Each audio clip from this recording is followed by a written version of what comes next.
तो उसमें आज हम plain noodle just whatever मेरे पास अवेलेबल है, जिसमें कि कैप्सिकम है, ग्रीन ऑनियन है, ग्रीन चिली है, गार्लिक है।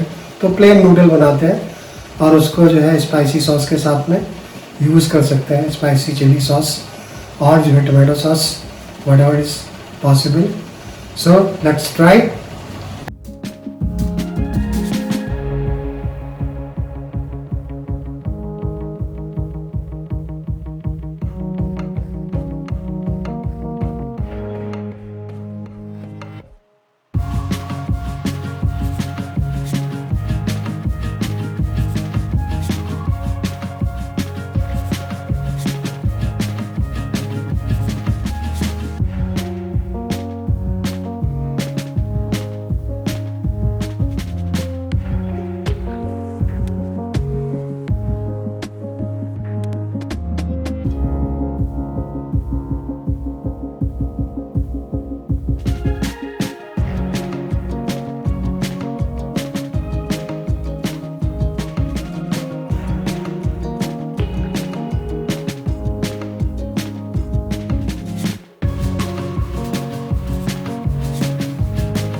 ये पानी बॉईल करने रखा है, जिसमें ड्रॉप ऑफ ऑयल और थोड़ा सा पिंच ऑफ सॉल्ट डाला है।